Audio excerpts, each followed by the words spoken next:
todos, sejam muito bem-vindos ao 25º episódio do podcast aqui de Unai, CBcast, e nós iremos hoje falar com o Guialen Ribeiro Durães sobre saúde, em especial sobre o tema Calma na Alma, como a terapia ocupacional transforma a ansiedade. Seja muito bem-vindo, Guialen. Obrigado. O Guialen, ele é mestre em saúde coletiva pela UNB, ele é pós-graduado em transtorno do espectro autista pela Faculdade do Iguaçu, ele é pós-graduado em políticas públicas para a população em situação de rua pela UNB, pós-graduado em direitos humanos e ressocialização pela Faculdade Única de Ipatinga. Ele fez residência multiprofissional em saúde da família e comunidade pela Escola Superior de Ciências de Saúde de Brasília, possui título de especialista em terapia ocupacional em saúde da família, concedido pelo Conselho Federal de Fisioterapia e Terapia Ocupacional. Ele é bacharel em terapia ocupacional pela UNB. Então, Guialen, você pode começar falando da sua trajetória, o que te levou a escolher essa profissão tão nobre aí, de terapeuta ocupacional. Boa noite a todos, aqui agradecer já aqui, que é um prazer estar falando sobre a terapia ocupacional aqui para vocês. Eu gosto de falar de onde eu vim, primeiro. Eu vim de Sagarana, né? Sou caçula de 8, Sagarana é um distrito de Minas Gerais, bem pequeno. Sou caçula de 8, fui o primeiro a me formar em Universidade Federal, né? E o segundo a estudar em um curso superior na família. Então, na realidade, eu fui escolhido pela terapia ocupacional, sabe? Eu comecei, primeiro eu fiz umas trocas de curso, né? Porque quando você sai de Sagarana, você tem que ir para uma faculdade. Então, você não conhece a universidade nem nada, né? E ali você passava, era como ProUni. Então, em 2012 eu passei como bolsista 100% no ProUni para gestão hospitalar, né, uma faculdade privada. Era bolsista, e no meio do ano eu também passei como bolsista para enfermagem em uma faculdade particular também. E aí eu peguei e falei assim, gente, eu não estou na área da saúde, mas não me identifico com isso. Foi quando saiu as vagas remanescentes para a UNB, né? Eu joguei minha nota lá e passei também, né? Então acaba que foi eu que fui escolhido. Eu falei, estava no campus perto de casa, diversas vezes tentei desistir assim um pouquinho do curso, porque no início é bem difícil entender o que é a terapia ocupacional, como que ela atua, quais são as vertentes de atuação, né? E aí eu me apaixonei muito pela pesquisa. Sou pesquisador também, gosto muito de pesquisar sobre algumas temáticas, principalmente relacionadas às vulnerabilidades, né? E aí eu estudei lá no campus de Ceilândia, que é uma extensão de campus, né? E me graduei em 2017. Desde 2017 você está morando aqui em Unai, então de Sagarana para Brasília, de Brasília para Unai. Não, 2017 ainda continuei lá, fiquei uns 5 meses em stand-by na casa dos meus pais, descansando um pouquinho, estudando para residência, e foi quando eu ingressei em residência em 2018 até 2020. Entrou pandemia, aí eu fiquei aqui em Unai algum tempo, até 2022. Voltei para Sagarana, prestei assistência para Riachim, né, na atenção primária à saúde, e hoje eu estou aqui em Unai de novo como funcionário público. Maravilha.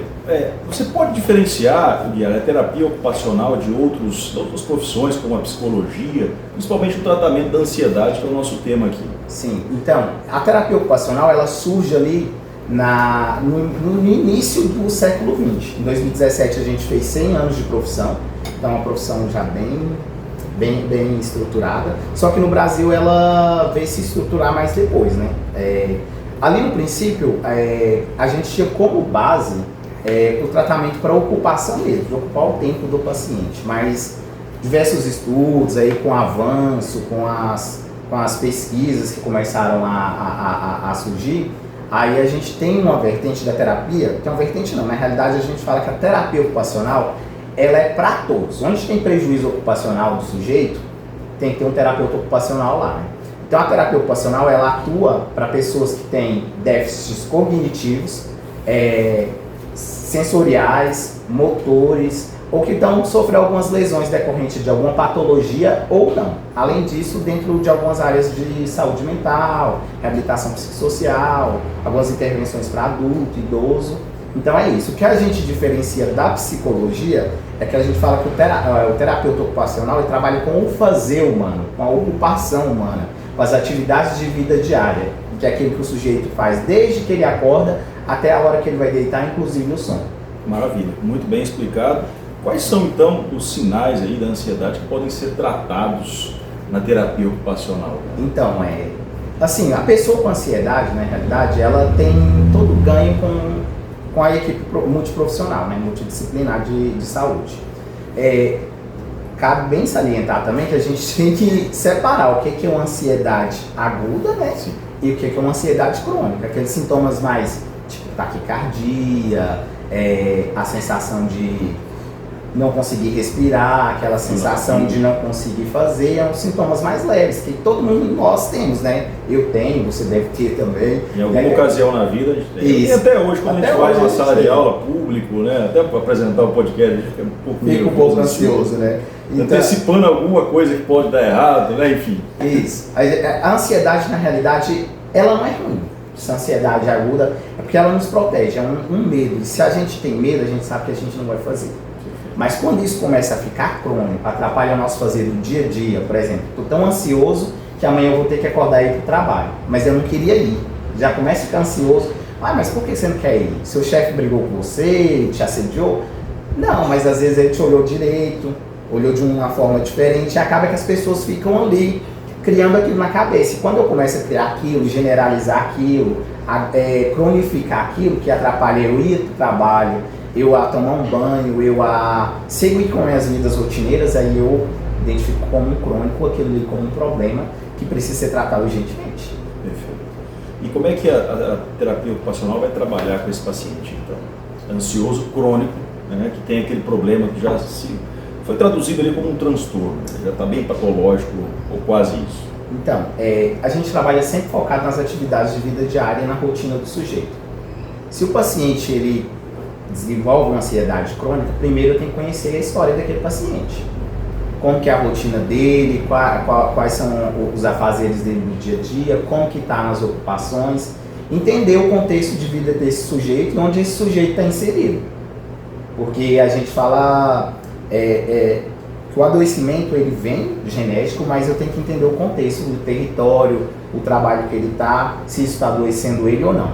Por exemplo, eu tenho um paciente que toda vez que ele tinha crise de ansiedade, e ele gerava essa crise de ansiedade dele, era crônica, e para ele sair daquele sintoma de ansiedade, ele procurava pela drogadição, ia para a cocaína, porque a cocaína aumenta o nível de energia, então te tira daquilo. Mas qual o gatilho da ansiedade dele? O gatilho da ansiedade dele era a relação com o filho dele.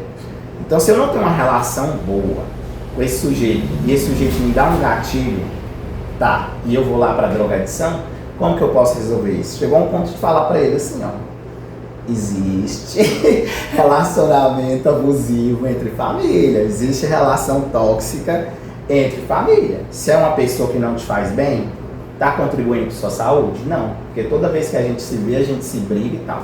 Mas vocês se brigam por quê? Não, é muita cobrança e tal. Ele tem razão nas cobranças? Você está disposto a mudar algumas coisas que você tem feito? Não, eu mudei, não adianta. Falei, olha, você não é obrigado a conviver com uma pessoa que não te faz bem, que faz você adoecer. Então, o que o sujeito, a gente mudou de rotina dele? Tá, falei isso pra ele, criei meu filho e tal, tô seguindo com minha vida, eu acho que eu vou mudar de lugar, de cidade. Vai resolver? Perguntei para o paciente. O paciente acha que vai. Dei toda a apoio, falei, muda. Se o ambiente não tá legal, entra com a barreira, se a relação familiar não tá legal, entra com a barreira, vamos mudar esse tipo de relação, vamos mudar o ambiente. E aí a gente vai tratando. E é sempre importante salientar que eu sempre observo assim, nos pacientes do dia a dia, que eu tenho lidado e que eu já manejei alguns casos na atenção primária e tal, eles reconhecem o que faz mal para ele. Mas às vezes, por exemplo, pode ser uma dependência emocional. E até você trabalhar aquela questão da dependência emocional, ou aquela questão de que a pessoa está em violência e que ela não entende aquele contexto de violência, para você fortalecer e entender aqui, fazer com que a pessoa entenda que aquilo é uma violência doméstica que ela está sofrendo, para ela sair daquele ambiente, dá trabalho. Ela sabe que faz mal, mas a gente tem que estar lá, tocando, conversando. Às vezes são passinhos lentos, mas que dão resultados. É para convencê-la, né, para que tenha um apoio dela mesma, para que ela sozinha, né, consiga depois buscar o seu caminho. A gente trabalha convencida. A gente trabalha sempre com a questão da autonomia e da identidade do sujeito, né, como protagonista da sua própria história. A ansiedade hoje, né, Guilherme, a gente vinha comentando há pouco tempo, ela foi identificada ali como sendo um transtorno que praticamente 10% da população brasileira sofre, é algo muito assim destacado. Como é que você pode identificar algumas atividades práticas da terapia ocupacional, até para o nosso espectador visualizar a diferença ali entre o psicólogo que identifica às vezes algum diagnóstico, enfim, já faz algum encaminhamento, junto com o psiquiatra, para a gente identificar a atividade prática do terapeuta ocupacional? Então, primeiro, eu acho que a psicoeducação não é só da terapia ocupacional, mas de todo profissional de saúde. Entender o que aquele sujeito está fazendo ali para a gente poder intervir no momento ali. Mais breve, que é a intervenção mais breve. Escutar o sujeito, ver quais são as queixas dele. O segundo é você direcionar. Tá tendo prejuízo no dia a dia? Dá. Eu fico muito dentro de casa e isso me dá uma ansiedade e tal. Vamos fazer uma caminhada. Tá. Tô fazendo isso aqui, eu tô pensando, toda vez que eu tô aqui em casa sozinho, eu penso em beber. Cara, vai visitar sua família, vai fortalecer os laços familiares. Eu não consigo fazer isso, eu perdi tudo e tal. Você tá pensando em se reinserir no mercado de trabalho? Que é uma ocupação sua também. A gente trabalha, a gente vive, a gente reproduz, a gente constitui família. Então, isso tudo é baseado dentro das ocupações. Então, se eu estou aqui enquanto sujeito e eu estou tendo algum prejuízo, eu tenho que notar onde eu estou tendo prejuízo e criar estratégias junto com o paciente para que o paciente consiga sair daquilo ali e seguir com a vida dele normalmente. Você pega a realidade do paciente, obviamente, e ali cria uma estrutura de terapia em cima daquilo que ele oferece, que ele está apresentando. Exatamente. Para alguns pacientes, assim, igual a gente tem alguns pacientes que são psiquiátricos, até os que não. O que é que a pessoa gosta de fazer? Eu sempre pergunto, o que é que você gosta de fazer? Qual tempo que você parou para olhar, para cuidar de si? Você está cuidando de todo mundo, mas você não cuida de si.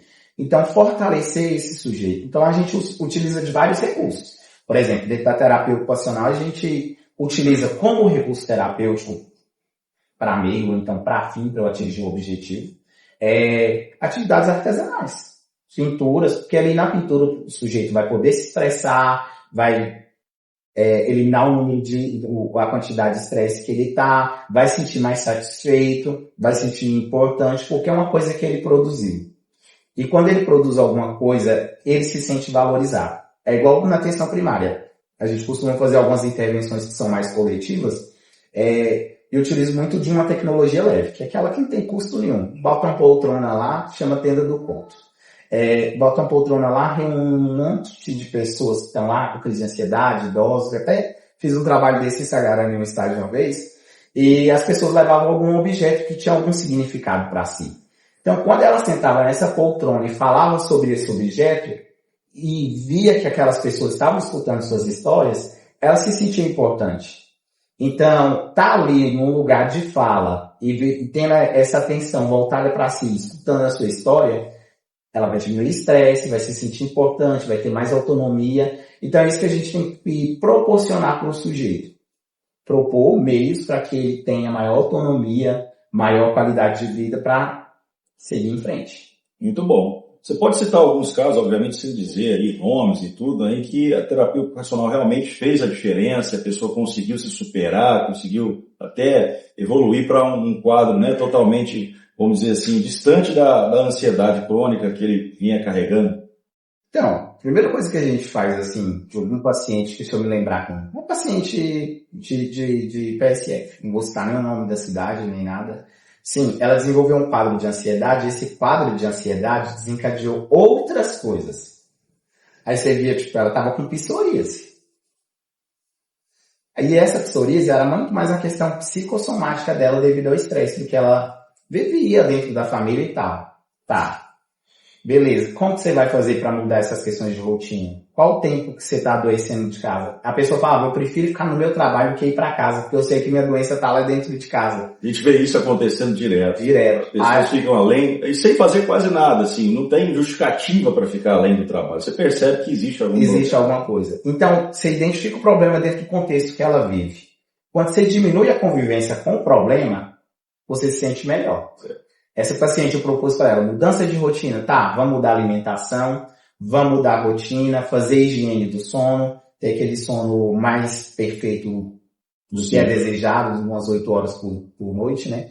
nunca se chega, mas ter um sono saudável, sabe? Melhorar a alimentação, mudanças de hábitos, atividade física, vamos mudar isso aí para dentro de 5 meses que a mulher começou a fazer isso, ela para o tipo de psoríase dela, reduziu. Questão da ansiedade dela também, baixou. Porque ela sabia conviver com o problema dela. A partir do momento que você propõe autonomia para que a paciente, ela entende que ela é protagonista, que ela tem autonomia na vida dela e que ela começa a mostrar essa questão da autonomia até pro problema dela, o problema reduz, a autonomia aumenta e eu tenho melhor qualidade de vida. Maravilha, muito bom. Como é que a terapia ocupacional pode ser adaptada, já que você citou aí a questão do sono, a gente preocupa muito hoje em dia numa situação vinculada a telas, excesso de telas, e já falando da terapia ocupacional para diferentes idades, né? Como crianças, adultos, idosos, como é que a gente pode separar esses grupos, né, na terapia ocupacional, principalmente para o jovem, né, que a gente tivemos outros entrevistados aqui, o Guiara, que realmente se destacaram, né, uma mudança de comportamento a partir de 2010 para agora, o excesso de telas, isso mudou, né, todo o formato ali das crianças e adolescentes que ficaram ali surrupiadas naquele momento. Talvez você passou lá em Sagarana de brincar na rua, tranquilidade, né, jogar futebol. Eu conheço várias pessoas lá de Sagarana que têm basicamente o mesmo sucesso, história de sucesso como a sua de lá, e certamente eles, naquela década de 80, 90, brincavam na rua com tranquilidade, e tela a gente não tinha, né? Então, a nossa criação e talvez até a forma de lidar com alguns desafios como a ansiedade era diferente. E agora a gente vê talvez um incremento, um aumento do número de crianças e adolescentes com alguns problemas, né, relacionados a isso, alguns desafios. E como é que então a terapia pode ser adaptada para eles? Então, eu falo assim que a terapia ocupacional é para todos. A gente atua desde a questão da gestação até o processo de finitude de um paciente. Então, eu vou para a maternidade, vou para a UTI, faço o CD, que é crescimento e desenvolvimento de crianças. Então, a gente atua em todos esses âmbitos, de faixas etárias e em diversos contextos. Contexto social, educacional, contextos hospitalares, na saúde mental, na saúde da família, na saúde funcional, que são mais especialidades da terapia ocupacional. Então, atua em todos os níveis de complexidade, né? Média, baixa complexidade, alta complexidade, e com todo o público em geral. Onde está tendo prejuízo ocupacional, prejuízo nas atividades de vida diárias, terapeuta ocupacional tem que estar ali. E aí, abordando para esses temas que são bem mais polêmicos e acho que está em alta agora, assim, pós-pandemia, a gente teve um aumento bastante significativo de transtornos do neurodesenvolvimento, né? TEA, TDAH e outros transtornos aí. O que a gente passou durante essa pandemia, né? A pandemia, todo mundo ficou dentro de casa e tá hiperconectado. Hoje, a gente tem como maior exemplo de base da gente a referência de pai e de mãe. Se eu tô lá trancafiado dentro de casa, qual o rol de oportunidades, por exemplo, para a criança? A principal ocupação da criança é o brincar. Sim. Desde recém-nascido. Criança brinca levando o dedo na boca. Não ocupar só as telas também, não. A partir da década de 80 e 90, dizem alguns estudiosos que a forma dos pais lidarem com os desafios de hipercuidado dos filhos mudou, né? Os pais são muito protetores.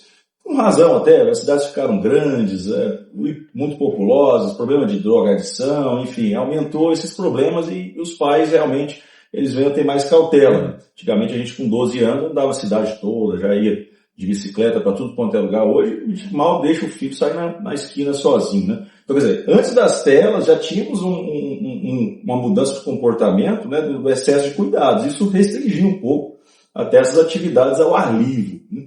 Mas realmente o que você citou aí sobre a separação, né, dessas terapias, elas acabam sendo fundamentais para tratar desses problemas. Sim. Com as crianças. Aí a criança, no caso da ocupação enquanto brincar, quanto maior rol de papéis você ofertar de brincadeiras para essas crianças... Ao ar livre. Junto com os pais. Os pais não precisam brincar, mas estão ali olhando, né? Já presenciando, juntando, tendo contato com outras crianças. Porque eu tô ali no celular, se eu tô lá no celular, eu tô lá, olho... E só para destacar, vocês já moram aí há algum tempo, não tem como dizer que aqui não tem opções. Você tem o Corguinho, tá? Eu sempre cito aqui no meu podcast, tem o estádio, né? tem a Serra, que é um lugar hoje ainda tranquilo, nós temos que ocupar aquilo lá, que se a gente não ocupar, outras pessoas vão fazer. Né?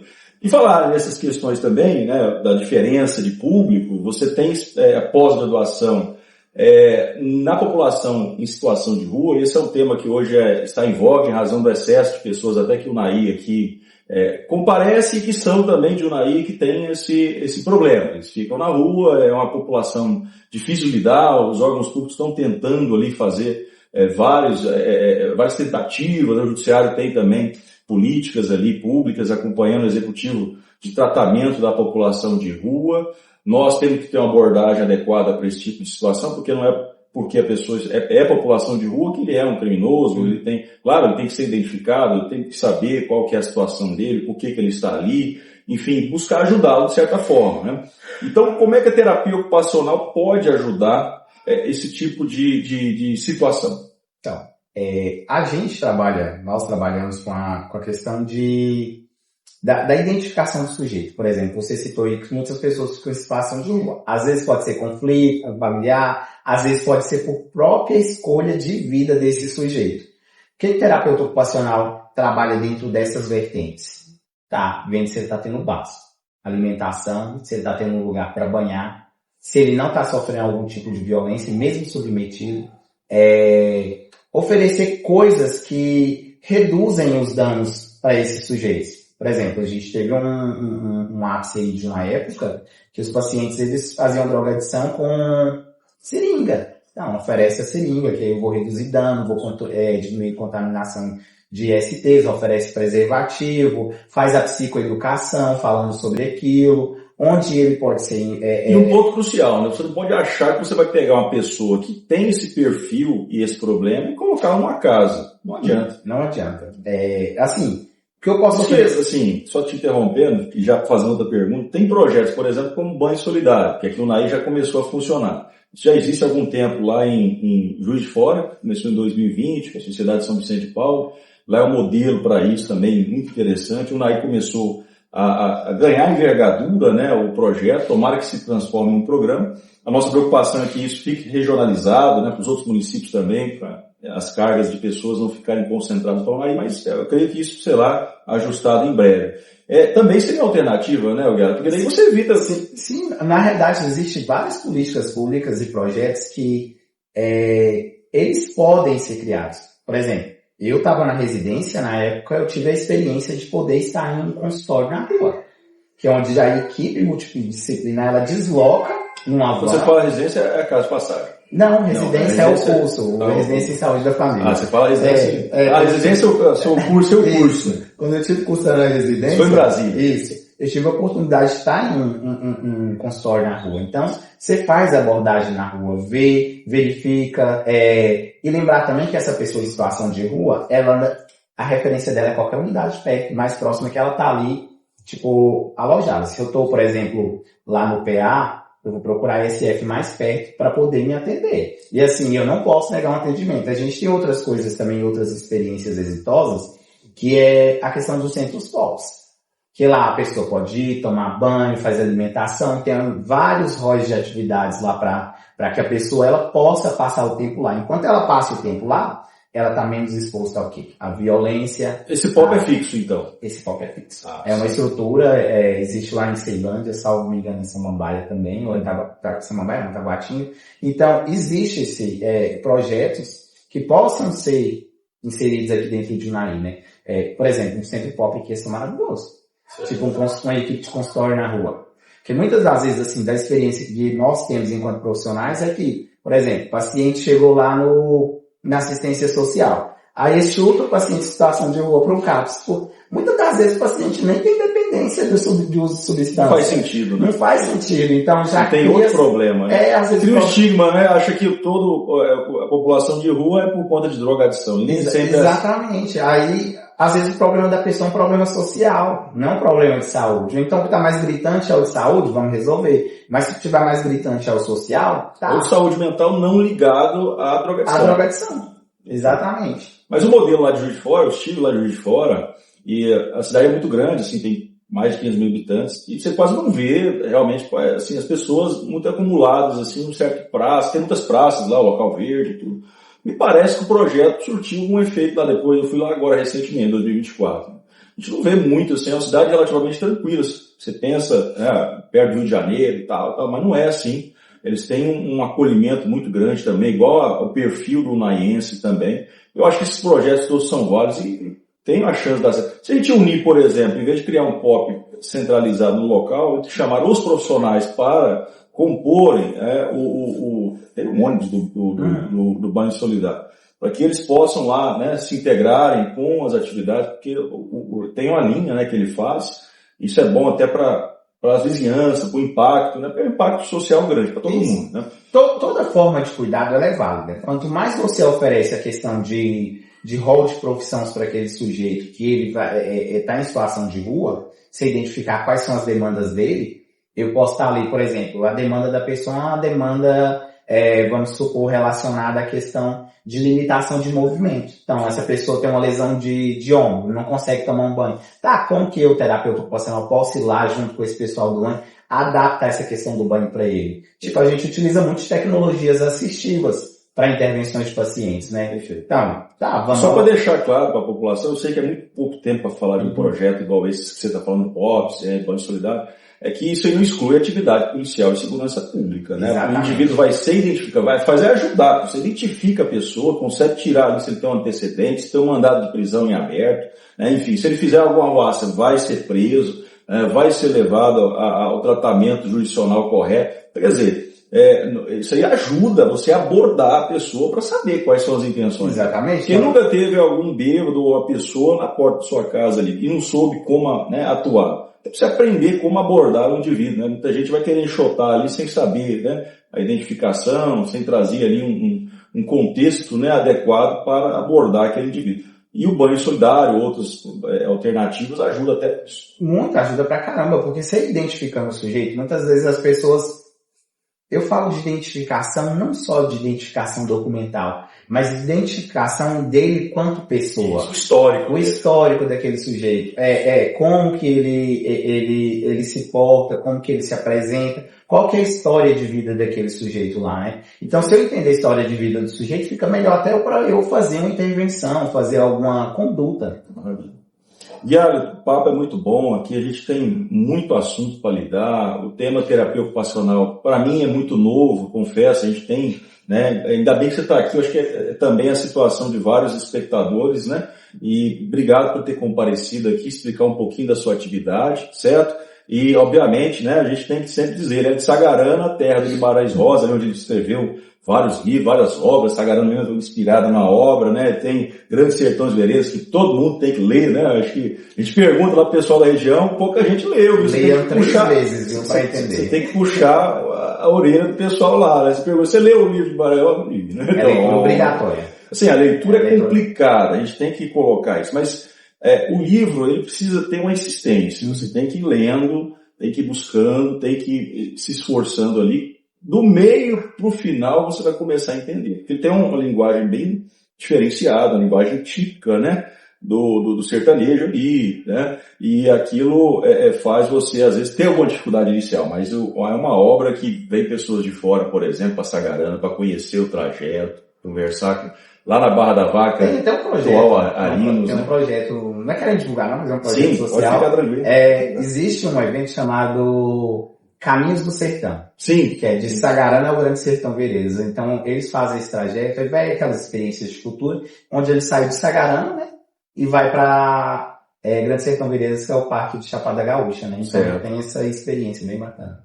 Bacana. E lugar bonito, viu? Muita água, né? Ribeirão Ilha, vai me ajudando aí. Marques. Urucuia, né? Por aí vai. Passo dos Bois, é um córrego. São Miguel, um córrego lindo. Rio Preto, por aí vai. Muita coisa, muita água, muito bonita. Muita coisa para conhecer. Quem quer e esse preço da cultura lá é bastante enriquecedor e o pessoal é bastante receptivo. Qual a dica, então, Guiara, que você fala aí para as pessoas, né? Para que quer começar aí algum tipo de abordagem em relação à ansiedade?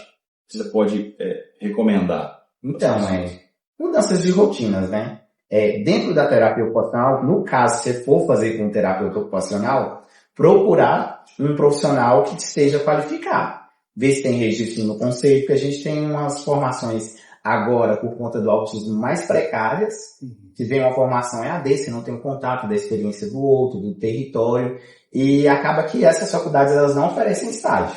Tipo, então você vai pegar uma formação ali meio que crua. E muitas das vezes assim você pega até um profissional que se diz terapeuta ocupacional porque faz uma pós-graduação em terapia ocupacional e não faz o bacharelado que é de 4 a 5 anos. E aí você vai ter uma experiência crua, uma intervenção crua, uma intervenção que não é de terapeuta ocupacional. Então, quando você for procurar tratamento de terapeuta ocupacional, pesquisa o nome no conselho de classe, que é no CREFIT 4, no caso aqui de Minas Gerais. Procura também indicações de outros profissionais da área de saúde, para saber se aquela pessoa é adequada para seu caso ou não. Por exemplo, alguns casos que eu não consigo manejar. No site do CREFIT você consegue as informações. Consegue todas as informações, especialidade, onde ele está, telefone, contato. E assim, como a gente é poucas pessoas aqui, o que eu não consigo atender, às vezes eu falar e tal, pessoa até, olha, tem como você atender para mim e tal. Então a gente tem uma demanda gigantesca, uma demanda muito voltada para a questão do transtorno de neurodesenvolvimento, que está bem gritante agora. Aí a gente tem essa dificuldade agora de muitas fraudes, muitas denúncias. Para se ter ideia, o ano passado foram mais de 400% de fraudes. Exercício legal da profissão. Exatamente, aí a gente tem que bater nessa tecla. Tá, é terapeuta ocupacional, me dá seu conselho, deixa eu pesquisar aqui. E sempre pensar assim também, eu enquanto terapeuta ocupacional atendo, eu recebo, mas eu estou lidando com vidas ali. Eu estou lidando com vidas, então eu tenho que ter ética profissional, eu tenho que ter ciência do que eu estou fazendo. E sempre pensar de não lesar a pessoa, de proporcionar maior autonomia, maior qualidade de vida para aquele sujeito possa ser protagonista da história dele. Muito bem, Guiara. Obrigado então novamente pela participação. Estamos encerrando nosso episódio. Muito obrigado, Guiara. Até a próxima.